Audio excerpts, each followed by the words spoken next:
నూతన జీవం, నూతన జీవం, యేసులో నూతన జీవం, నూతన జీవం, నూతన జీవం, యేసులో నూతన జీవం, యేసులో నూతన జీవం, యేసులో నూతన జీవం, యేసులో నూతన జీవం, యేసులో నూతన జీవం,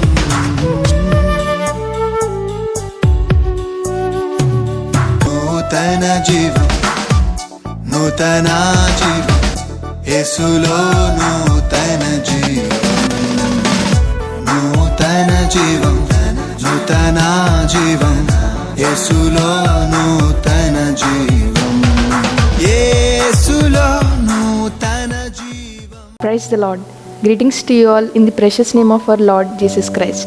We welcome you all to this beautiful program, New Life in Jesus Christ. May the Lord lead us according to His will and speak us through His word. Now, Pastor Moses Abhishek will deliver the word of God. యేసులో నూతన జీవం అనే ఈ ఆధ్యాత్మిక TV కార్యక్రమానికి మిమ్మల్ని ప్రేమతో ఆహ్వానించుచున్నాము. మీరు కార్యక్రమం ద్వారా, వాక్యం ద్వారా ఎంతగానో ఆశీర్వాదం పొందుచున్నారని మేము ఆశించుచున్నాము. ఇప్పుడు పాస్టర్ మోజెస్ అభిషేక్ గారు దేవుని యొక్క వర్తమానాన్ని అందజేస్తారు. తో పాటు కలిసి లైవ్ కార్యక్రమాన్ని యూట్యూబ్ నందు వీక్షించుచున్న వారికి, దేవుని మాటలను వివిధ మాధ్యమాల ద్వారా వింటున్న వారికి యేసుక్రీస్తు నామమున నా నిండు కృతజ్ఞతలు తెలియజేస్తూ ఉన్నాను. హల్లెలూయా. I extend my heartful thanks for all the people who are joining today in live in YouTube and watching today's message and today's service. God empower you and may God's blessings flow into your lives as you are dedicatedly giving your time to God. సమర్పణతో దేవుని సన్నిధిలో మనం ఉండగా దేవుడు ఖచ్చితంగా ఆయన చేయాలనుకుంటున్న మేలుల చేత మనందరినీ ఆయన హెచ్చించునుగాక. హల్లెలూయా, హల్లెలూయా. ఈ సమయాన్న నేటి దినానికి ఏర్పరచబడిన వాక్య భాగాన్ని మనం ధ్యానం చేసుకుంటూ ముందుకు కొనసాగుదాం. మీకా గ్రంథము 7వ అధ్యాయం, the prophetical book of Micah. మీకా గ్రంథం 7వ అధ్యాయం 7వ వచనం, chapter 7 verse 7 of the book of మీకా.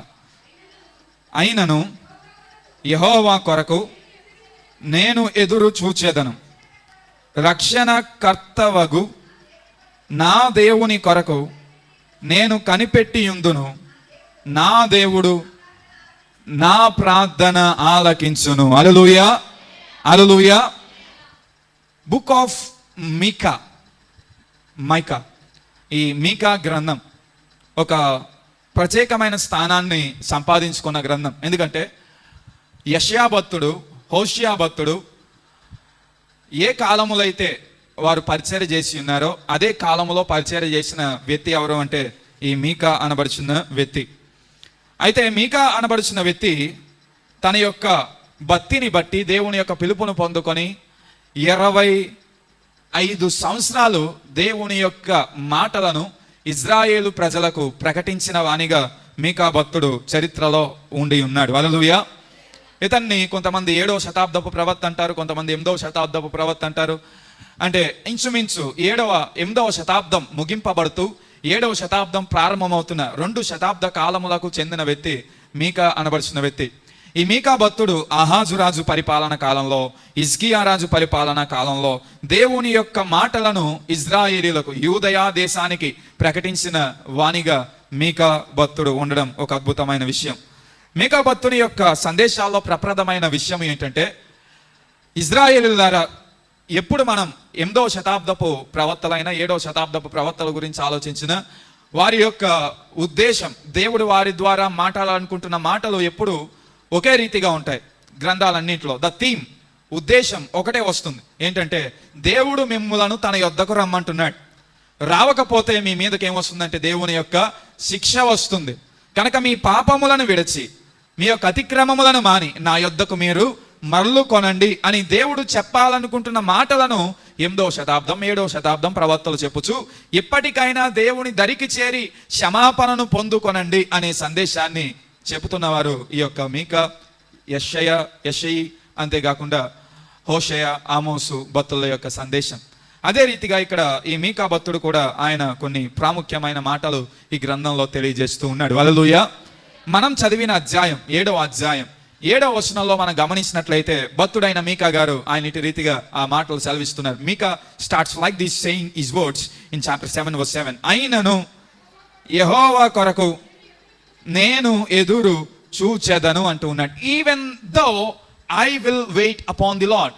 నేను నా దేవుని కొరకు ఎదురు చూచెదను, అయినను ఎదురు చూచెదను అనే మాటను భక్తుడు పలుకుచూ ఉన్నాడు. హల్లెలూయా, హల్లెలూయా. Today's message which we are going to understand, ఈ దినమున మనము గ్రహిస్తూ ధ్యానిస్తున్న సందేశం ఏంటంటే waiting for the perfect time of God.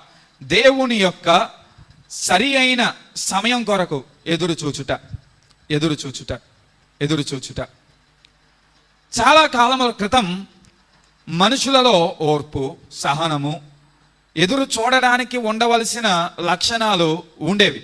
ఎందుకంటే అప్పుడు ప్రయాణం చేయాలన్నా నడుచుకుంటూ వెళ్ళాలి గనక, ఇంకా వేరే మార్గం లేదు గనక ఎదురు చూపుతో మెల్లగా ఓర్పుతో వారు ప్రయాణం చేస్తూ ఉండేవారు. తదుపరి సైకిల్ వచ్చింది, తదుపరి బండి వచ్చింది, తదుపరి ట్రైన్ వచ్చింది, తదుపరి విమానం వచ్చింది. ఇప్పుడు ప్రయాణం చేసేవారు వారి యొక్క ప్రయాణం ఎలా ఉండాలి అంటే వేగంగా వెళ్ళిపోవాలి. మనకు లేట్ అవుతుంది, వెయిట్ చేయాల్సిన సమయం వస్తుంది అంటే చాలా చాలా సహించలేని కోపం మనకు వస్తుంది. ఒకానొక తరానికి నేటి తరానికి ఉన్న ఒక గొప్ప వ్యత్యాసం ఏంటంటే మనం వెయిట్ చేయలేం దేని కొరకు. We can't wait for anything. From the generations that were there before and the generations that were there today, the problem between the children of God or between humanity is waiting and the patience. ఎదురు చూడాలి అంటే ఏముండాలి? ఓపిక అన్నది ఉండాలి. ఉదాహరణకు మనం ట్రైన్లో ప్రయాణమై వెళ్తున్నాం. ట్రైన్ ఒక గంట లేట్ అయితే చాలు మనకు ఓపిక ఏమవుతుంది? నశించిపోతుంది. ఏంటి, గంట వెయిట్ చేయాలా, నేను గంట ఆలస్యం వస్తుందా ట్రైన్, గంట ఆలస్యంగా నేను వెళ్ళవలసిన స్థలానికి నన్ను చేరుస్తుందా అని గొప్ప ఉద్రేకంతో మనము కోపాగ్నితో రగులుకుంటాం. ఎందుకంటే మన తరం, మనకు ముందున్న తరం, మన తర్వాతి తరం వారు వెయిట్ చేయరు. ఇది అత్యాధునిక యుగం. ఏదైనా ఇన్స్టెంట్గా జరిగిపోవాలి, వెంటనే జరిగిపోవాలి. Instant food, instant vehicles, instant travelling. ఒక గంటలో మనం ఫ్లైట్ ఎక్కితే మనం వెళ్ళి ఢిల్లీకి వెళ్ళిపోవచ్చు, హైదరాబాద్కి వెళ్ళిపోవచ్చు. 2 గంటల్లో ఢిల్లీకి వెళ్ళిపోవచ్చు. అదే ట్రైన్ మీద అయితే సుమారు 36 అవర్స్ వరకు తీసుకుంటుంది. మనకి ఏదైనా వెంటనే జరిగిపోవాలి. అందుకే తినే ఆహార పదార్థాలు కూడా మనం ఎలా చేసుకున్నాం అంటే వెంటనే అయిపోయేలాగా. 5 minutes మ్యాగీ, 2 minutes పాప్కార్న్, ఇటు రీతిగా మన యొక్క జీవితం అయిపోయింది. ఏదన్నా ఇన్స్టెంట్గా వెంటనే వెంటనే వెంటనే జరగాలి. అయితే దేవుడు అంటూ ఉన్నాడు, దేవుని కొరకు ఆయన కార్యములు అనుభవించాలనుకుంటున్న మనము దేవుని యొక్క సమయముకై మనం ఇటు రీతిగా ఉండాలి, ఎదురు చూచేవారిగా ఉండాలని దేవుడు సెలవిస్తూ ఉన్నాడు. హల్లెలూయా. ఏం చేయాలి? దేవుని కొరకు, దేవుని యొక్క సమయాన్న దేవుడు కార్యము జరిగించినట్లు దేవుని కార్యము కొరకు మనం కనిపెట్టేవారిగా ఉండాలి, ఎదురు చూచేవారిగా ఉండాలి. ఒక భక్తుడు ఆయన ఒక మాటని ఇలా సెలవిచ్చి ఉన్నాడు, God's time is never late but it is in the exact perfect time God does his work. దేవుడు ఎప్పుడు ఆలస్యము కాదు, ఆయన సరైన సమయంలో మనకు ఏది మంచిదై ఉన్నదో ఆ సమయాన్న ఆయన తన యొక్క కార్యములను ఆయన జరిగించు వాడై ఉన్నాడు అని ఒక భక్తుడు సెలవించి ఉన్నాడు. హల్లెలూయా, హల్లెలూయా. కనుక దేవుని యొక్క బిడలమైన మనకు తొందరపాటు అన్నది ఉండకుండా, దేవుని యొక్క బిడలమైన మనకు ఓర్పు, ఓపిక లేనటువంటి స్వభావము అన్నది లేని వారిగా మనం ఉండకుండా ఓపిక కలిగిన వారమై మనము దేవుని యొక్క సమయం కొరకు ఏం చేయాలి అంటే ఎదురు చూచే వారిగా ఉండాలి. హల్లెలూయా. ఏ సమయంలో మీకా భక్తుడి మాట అంటున్నాడో మీకు తెలుసా? అయినను అని ప్రారంభిస్తున్నాడు. Even though I will wait upon the Lord. That was the starting of the verse 7. So prophet Micah is telling in verses 1 to 6 why he has to wait and why he will wait. ఎందుకు ఆయన ఎదురు చూస్తాడు, ఎందుకు ఆయన ఎదురు చూడాలనుకుంటూ ఉన్నాడు అన్నది ముందు 6 వచనాలు అంటూ ఉన్నాడు. ఇటు రీతిగా మొదటి వచనాలను ఒకసారి చదువుదాం.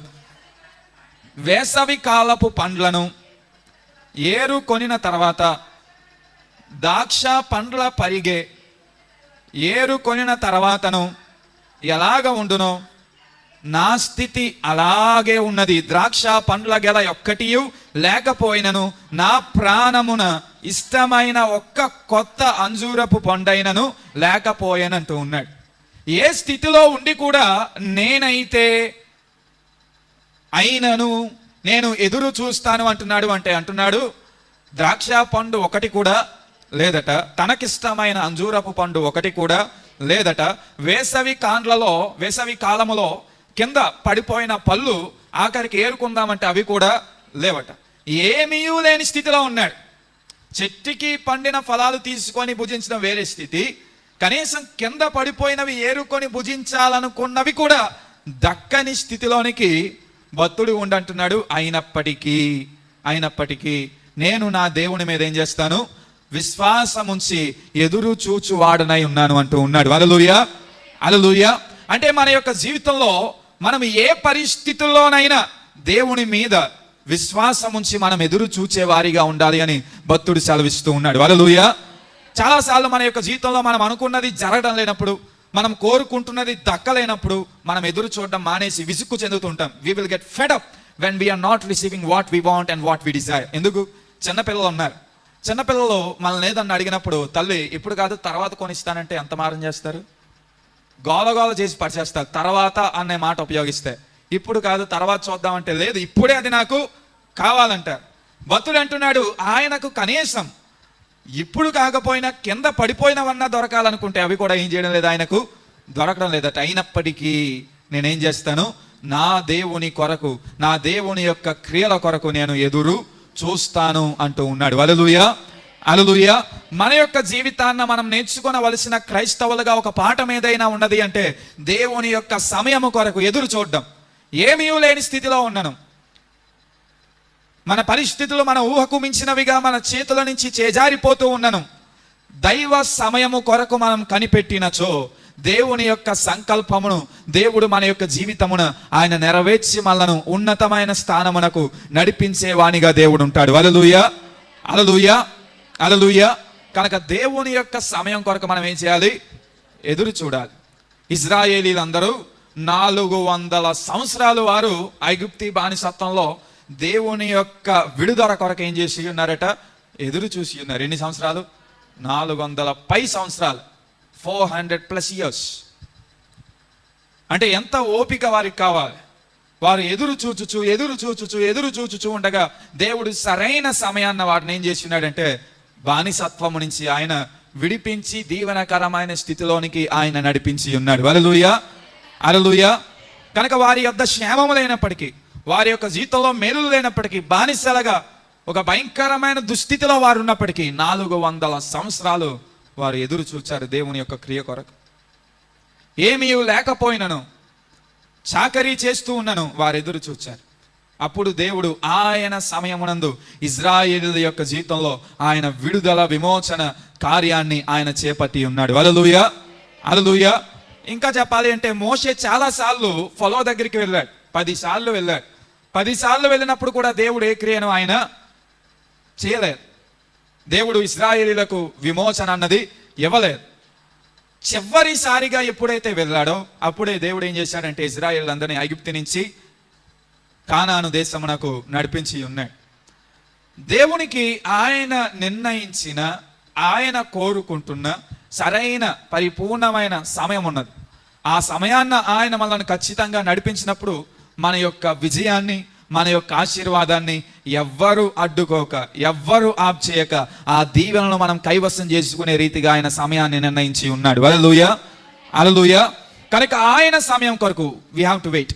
ఆయన సమయం కొరకు మనం ఏం చేయాలి, ఎదురు చూచేవారిగా ఉండాలి. తర్వాత అదే అధ్యాయం 2వ వచనంలో ఇటు రీతిగా అంటున్నాడు. 2వ వచనం, భక్తుడు దేశములో లేకపోయెను, జనులలో యథార్థపరుడు ఒక్కడును లేడు, అందరును ప్రాణహాని చేయుటకై పొంచియుండు వారే, ప్రతి మనుషుడును కిరాతుడై తన సహోదరుని కొరకు వరలను ఒగ్గును అంటూ ఉన్నాడు. అక్కడున్న పరిస్థితి ఎలా ఉన్నది అంటే ఇశ్రాయేలులోకి స్థితి 8వ శతాబ్దం 7వ శతాబ్దంలో భక్తిపరుడు లేక, భక్తిని చేసేవారు లేక, దేవునిని నిర్లక్ష్యము చేసి దేవుణ్ణి విడిచిపెట్టి తిరుగుతున్న ప్రజలు అనేకులు ఉన్నారు. అయినప్పటికీ భక్తుడు అంటున్నాడు, నేనైతే నా దేవుని కొరకు, నా దేవుని యొక్క క్రియ కొరకు ఏం చేస్తాను, ఎదురు చూచెదను అని సెలవిస్తూ ఉన్నాడు. హల్లెలూయా, హల్లెలూయా. భక్తిని విసర్జించి అనేకులు తిరుగుచున్నప్పటికీ, భక్తి చేయక, దేవుణ్ణి స్తుతించక, దేవుణ్ణి గణపరచక ప్రజలందరూ దేవుని యొద్ద నుంచి దూరం అయిపోతున్నప్పటికీ నేను మాత్రం నా రక్షణకర్త అయిన దేవుని కొరకు ఎదురు చూస్తాను అని భక్తుడు సెలవిస్తూ ఉన్నాడు. హల్లెలూయా. ఈ దినాల్లో మనము కూడా మన చుట్టూ భక్తి చెయ్యని ప్రజలను చూస్తున్నాం. బయట విశ్వాసులను కొద్ది నిమిషాలు పక్కన పెడదాం. క్రైస్తవులుగా మార్చబడిన వారికే నిర్లక్ష్య వైఖరితో భక్తిని చేయని వారు చాలా మంది మనకు కనబడుతున్నారు. పేరుకు క్రైస్తవులే, బాప్తీసం పొందిన వారే, విశ్వాసులుగా పిలువబడుతున్న వారే, క్రీస్తుని ఎరిగిన వారే, కానీ భక్తిలో వారు ఆసక్తి కలిగిన వారిగా ఉండడం లేదు, భక్తిని జరిగించే వారిగా ఉండడం లేదు. చాలా దినాల క్రితం ఎక్కడో నేను వాక్యం చెప్పడానికి వెళ్ళినప్పుడు ఒక పాస్టర్ గారు ఆయన వాక్యం చెప్తూ, అంటే నన్ను ఆహ్వానించే ముందు ఆయన మాటలు చెప్తూ చెప్పిన మాట ఏంటంటే, పూర్వంలో మీటింగ్స్ కానీ ప్రార్థనా కూటములు కానీ ఏర్పాటు చేస్తే ప్రజలు వేలాది సంఖ్యలో తరలి వచ్చిన, కొద్ది మంది వచ్చిన ఓపికతో కూర్చుండి వాక్యాన్ని ఏం చేసేవారు, వినేవారు. కింద కూర్చొని, కింద అక్కడ ఏమున్నాను ఏమి లేకపోయినాను ఆసక్తితో కూర్చొని ఏం చేసేవారు, వాక్యాన్ని వినేవారు. ఎంత సమయమైనా ఏం చేసేవారట, వాక్యాన్ని వినేవారు. కానీ నేడు మనకు వసతులు వచ్చాయి, వనరులు వచ్చాయి, ఆధునికత వచ్చింది, కానీ భక్తి పరులకు మాత్రం ఏమొచ్చింది అంటే భక్తిలో నిర్లక్ష్య వైఖరి వచ్చింది.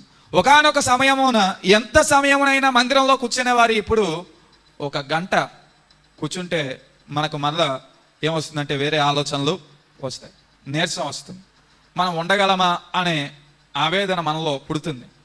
అందుచేత నేడు భక్తిని కూడా మార్చేశారు.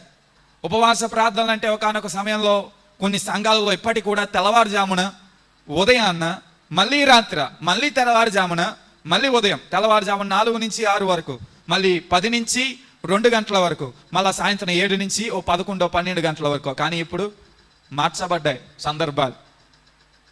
భక్తి పరులకు భక్తి చేయడానికి సమయం దక్కడం లేదని ఉపవాస ప్రార్థనలు, కొన్ని ఆరాధన కార్యక్రమాలు, కొన్ని భక్తి కార్యక్రమాలు కూడా దైవజనులు ఎలా మార్చి ఉన్నారంటే, ఇంకా విశ్వాసులను చూచి 6 నుంచి 8 గంటల వరకు ఉపవాస ప్రార్థన, తర్వాత పనిచేసేవారు పనులకు వెళ్ళిపోవచ్చు, తర్వాత మళ్ళీ సాయంత్రం 7 గంటల నుంచి 6 గంటల నుంచి 9 గంటల వరకు ప్రార్థన. మార్చబడ్డాయి సందర్భాలు. ఎందుకంటే భక్తిలో ఆసక్తితో దేవునికి సమయాన్ని ఇవ్వాలి, దేవుని కొరకు ఎదురు చూడాలి, దేవుని సన్నిధిలో దేవుని క్రియల కొరకు కనిపెట్టాలి అనే ఆసక్తి కలిగి దేవుని యొక్క క్రియల యందు లక్ష్యం ఉంచే ప్రజలు నానాటికి ఏమైపోతున్నారు అంటే సన్నగిల్లిపోతూ ఉన్నారు, తక్కువైపోతూ ఉన్నారు. పోనీ అలాగునైనా కనీసం 2 గంటల సమయమైన, గంటన్నర సమయమైన దేవుని సన్నిధిలో గడుపుతారా అంటే దానికి కూడా భక్తులమని చెప్పుకుంటున్న క్రైస్తవులమైన మనకేంటంటే బద్ధకం. దేవుని దగ్గర కొంత సమయం గడపడానికి భక్తి లేని వారిగా మనం ఉంటున్నాం. మనం అనుకుంటాం దేవుణ్ణి నమ్మని వారు భక్తి లేని వారు, దేవుణ్ణి ఎరగని వారు భక్తి లేని వారు, యేసు చెంతకు రాని వారు భక్తి లేని వారు అని. కాదు, దేవుణ్ణి నమ్మిన మనలో కూడా ఏం లేదంటే నేడు భక్తి లేదు. దేవుని నమ్మిన మన జీవితంలో కూడా ఏం లేదంటే దేవుని పట్ల శ్రద్ధ లేదు. దేవుని నమ్ముతున్నామని చెప్పుకుంటున్న మన జీవితంలో కూడా దేవుని పట్ల ఆసక్తి లేదు. అందుచేత దేవుని సన్నిధిలో మనం కనిపెట్టడం లేదు, దేవుని సన్నిధిలో మనం ప్రార్థించడం లేదు, దేవుని యొద్ద నుంచి మనం మేలులు పొందుకొనడం లేదు. అంత ఫాస్టర్ అండ్ ఫాస్టెస్ట్ వరల్డ్. కనుక ఈ ప్రపంచంలో భక్తి లేని, భక్తి చెయ్యని ప్రజల మధ్య మనము గనక భక్తి చేస్తూ దేవుని యొక్క కార్యముల కొరకు ఎదురు చూచేవారిగా మనం ఉన్నట్లయితే దేవుడు ఖచ్చితంగా మన యొక్క జీవిత చరిత్రలను ఆయన మార్చే దేవునిగా ఆయన ఉన్నాడు. హల్లెలూయా, హల్లెలూయా. కనుక మనం దేవుని సన్నిధిలో ఎదురు చూచేవారిగా ఉండాలి, దేవుని సన్నిధిలో కనిపెట్టేవారిగా ఉండాలి. భక్తి పరులు లేని ఈ ప్రపంచంలో, ఎందుకు సంఘములలోనే ఆసక్తి లేని భక్తి పరులు ఉంటున్న సమయాన్న మనం మాత్రం ఆసక్తితో దేవుని యొక్క సన్నిధికి వచ్చేవారిగా, దేవుణ్ణి గణపరచువారిగా ఉండినప్పుడు దేవుడు ఖచ్చితంగా మనను ఆయన దివ్యమైన కృపతో నింపువాడే ఉంటాడు. హల్లెలూయా. తర్వాత అంటున్నాడు, ఒకరినొకరు కిరాతకంగా చంపుకుంటున్న పరిస్థితిలో ఉన్నారట. సహోదరులు సహోదరుల్ని చంపుకొనడానికి వారు కొన్ని పరికరాలు సిద్ధపరుస్తున్న సమయంలో ఉన్నారట. అయినప్పటికీ నేనేం చేస్తానంటే దేవుని యొక్క నామమునందు విశ్వాసం ఉంచి ఆయన కొరకు ఏం చేస్తాను, ఎదురు చూస్తానంటున్నాడు. దావీదు యొక్క జీవితాన్ని ఒక నిమిషం మనం పరిశీలన చేస్తే, దావీదు తన యొక్క 16వ ఏట, కొంతమంది బైబిల్ పండితులు చెప్పే విషయం, 16వ ఏట నీవు రాజు అవుతావు అని సమూయేలు భక్తునిచే అభిషేకింపబడ్డాడట. ఎన్నో సంవత్సరాన్న? 16 ఏళ్ల వయసులో అభిషేకింపబడిన దావీదు ఎన్ని సంవత్సరాలు ఎదురు చూచాడో తెలుసా? రాజు కావడానికి 14 సంవత్సరాలు ఎదురు చూచాడు. 14 years, 14 సంవత్సరాలు పట్టింది. 16 ఏళ్ల వయసులోనే గొలియాతు వంటి అజానబావుడిని, ఒక గొప్ప బలశూరుడైన వ్యక్తిని చంపేశాడు. రాజ్యంలో ఎవ్వరు చేయని ఒక గొప్ప కార్యాన్ని చేశాడు. వెంటనే దేవుడు, అరే నా పక్షాన నీవు గొప్ప కార్యం చేశావు, ఇదిగో సింహాసనం, సౌలుని తీసేద్దాం, నిన్ను పైన కూర్చోబెడతానని ప్రజల్లో తిరుగుబాటును సృష్టించలేదు. లేదా దేవుడు సౌలును చంపి రాజైన దావీదును రాజుగా అక్కడ నియమించలేదు. గొలియాతును చంపినప్పటికీ దావీదుకి ఏ స్థానం దక్కిందంటే, ఒక రాజు యొక్క దర్బారులో సైనికునిగా ఉండే స్థానం మాత్రమే దక్కింది.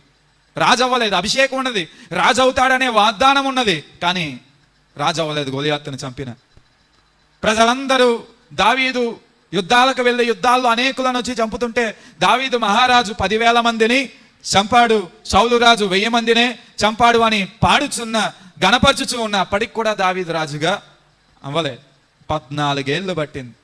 14 ఏళ్ల సమయంలో దావీదు చూచింది ఏంటంటే, తన సొంత రాజ్యమునకు రాజైన సౌలు, తన యొక్క భార్యకు తండ్రైన సౌలు తనను చంపడానికి ఏం చేస్తూ ఉన్నాడు? తరుముతూ ఉన్నాడు. ఈ 14 ఏళ్ల సంవత్సరాలు ఎదురు చూపులో దావీదు చాలా అనుభవాలు నేర్చుకున్నాడు. సైనికునిగా ఎలా ఉండాలో నేర్చుకున్నాడు. ఆహారం లేని పరిస్థితుల్లో ఎలా ఉండాలో నేర్చుకున్నాడు. దేవుని మీద ఎలా ఆధారపడాలో నేర్చుకున్నాడు.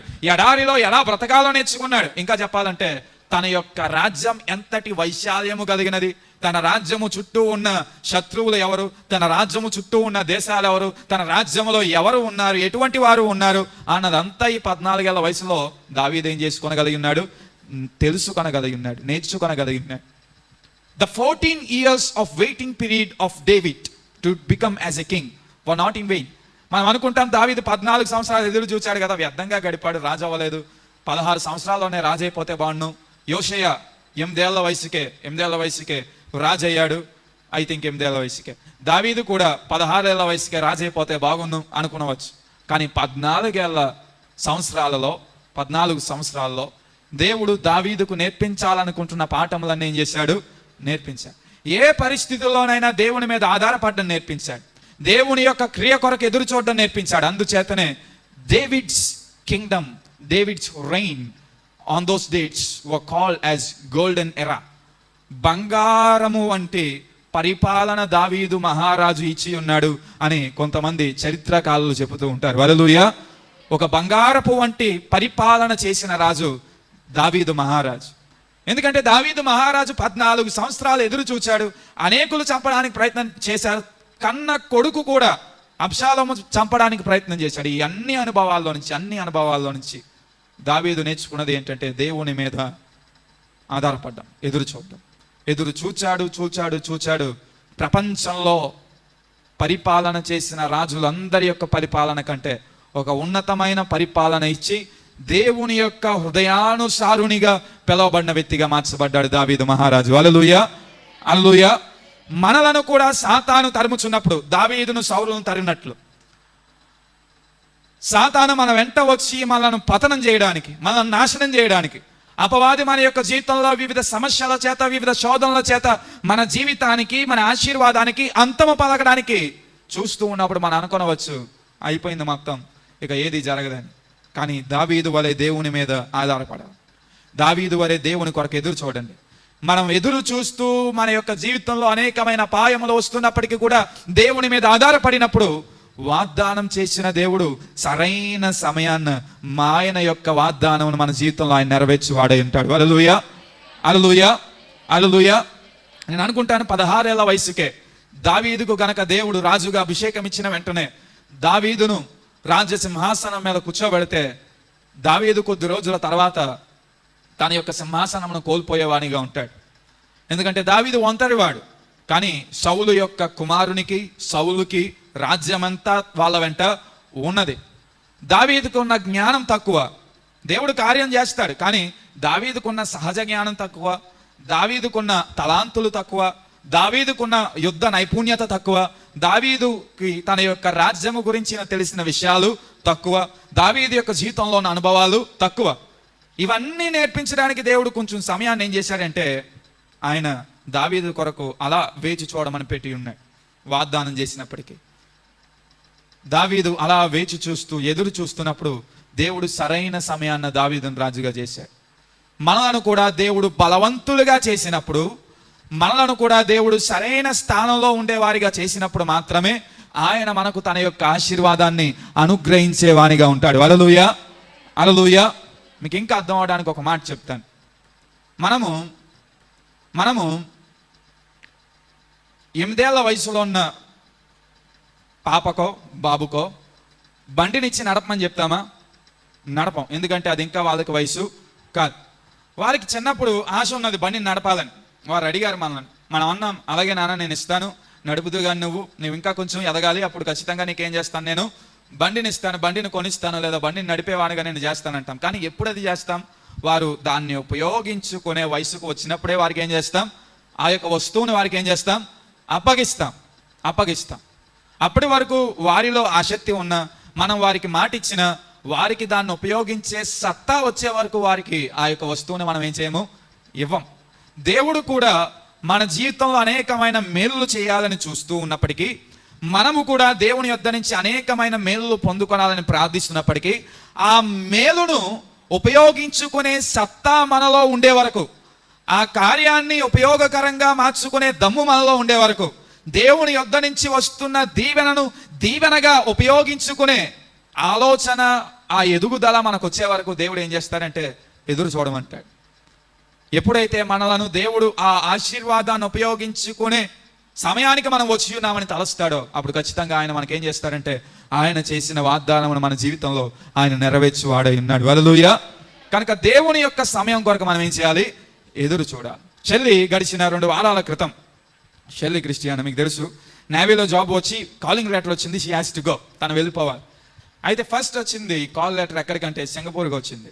అన్నీ లగేజ్ ప్యాక్ అయింది, డాక్యుమెంట్స్ అన్నీ ప్రిపేర్ అయ్యాయి, కానీ ట్రిప్ క్యాన్సిల్ అయింది. వెంటనే క్యాన్సిల్ అయిపోయింది. ఒక 2 డేస్లో, జస్ట్ ఒక రోజు ముందు బయలుదేరాలి, టికెట్లు అన్నీ క్యాన్సిల్ చేసుకోవాల్సిన సందర్భం. మళ్ళా వారు 2 రోజుల తర్వాత మళ్ళీ టికెట్స్ బుక్ చేసి అమెరికాకు రావాలని చెప్పి ఉన్నారు ఫస్ట్ పోస్టింగ్కి. మళ్ళీ ఏం చేశారంటే మళ్ళీ జస్ట్ 2 రోజుల్లో ప్రయాణం అనగా, ఇవాళ శుక్రవారం రేపు ఆదివారం ప్రయాణం అనగా మళ్ళీ టికెట్స్ క్యాన్సిల్ చేశారు. మళ్ళీ ఎదురు చూడాలి ప్రయాణం కొరకు. ఎదురు చూసాం, మళ్ళీ టికెట్స్ వచ్చాయి, మళ్ళీ వాళ్ళే బుక్ చేశారు, కంపెనీ వాళ్ళే. మళ్ళా చివరికి ఏమైందంటే ఎదురు చూస్తున్న ఎదురు చూపుకు, నిజానికి ఎదురు చూడకపోతే, నిజానికి ఉన్న సహజ స్వభావాన్ని బట్టి అందరం, నేనైనా ఈవెన్ తల్లిదండ్రులైనా లేదా తనైనా ఏంటి ఆలస్యం అవుతున్నది అనే వేదన. కానీ దేవుడు తన యొక్క సరైన సమయాన్ని ఏం చేస్తాడు? ఆయన కార్యములను జరిగిస్తాడు. అందుచేతనే నేను అంటాను ఎదురు చూడాలి. ఫస్ట్ ఎదురు చూడకుండా వచ్చింది వెళ్ళిపోతే I think she will be in సింగపూర్లోనే ఉండిపోదు. తర్వాత వచ్చింది కదా అని వెళ్ళిపోయి ఉంటే, నిజానికి అప్పుడు హోటల్ బుకింగ్ కూడా చేయలేదు వారు. రాత్రంతా ఎక్కడ ఉండాల్సి వస్తుందంటే, అప్పుడు విశాఖపట్నం నుంచి ముంబై వెళ్ళిన తర్వాత ముంబై ఎయిర్పోర్ట్లో రాత్రి 7 గంటలు దిగి తెల్లారుజాము 4 గంటల ఫ్లైట్ వరకు ఎదురు చూడాలి. కానీ వారు ఎప్పుడైతే సడన్గా ఆదివారం వెళ్ళవలసింది సోమవారానికి మార్చారో, వెంటనే టికెట్స్ అన్ని including hotel booking, cab driver మొత్తం అన్ని వాళ్ళే బుక్ చేసి అన్ని పంపించారు. కనుక విశాఖపట్నం నుంచి ముంబైకి వెళ్ళిన తర్వాత అక్కడ క్యాబ్ డ్రైవర్ వచ్చి హోటల్ నుంచి, ఎయిర్పోర్ట్ నుంచి హోటల్ తానే తీసుకుని వెళ్ళాడు, మళ్ళా తానే తీసుకుని వచ్చాడు.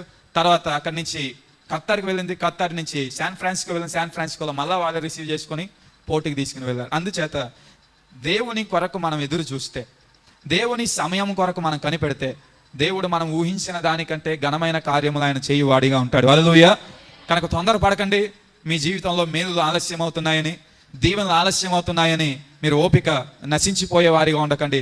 కనిపెట్టండి, దేవుణ్ణి విడువక ఆయనను పట్టుకొనండి. అప్పుడు ఆయన అంటూ ఉన్నాడు, నా కొరకు ఎదురు చూచు వారి యొక్క జీవితాన్ని నేను పక్షిరాజును నూతనపరిచినట్లు వారిని నూతనపరిచి పైకి ఎగిరే వారిగా నేను మారుస్తాను అని దేవుడు సెలవిచ్చినాడు. అటు రీతిగా దేవుని కొరకు మనం ఎదురు చూచుచు పక్షి రాజు వలె నూతనమైన బలమును పొందుకొని, దేవుని యొక్క రక్షణను చూచి, దేవుని యొక్క కార్యములు చూచి పైకి ఎదిగే ఉన్నతమైన స్థానంలో దేవుడు మనల్ని నిలబెట్టును గాక.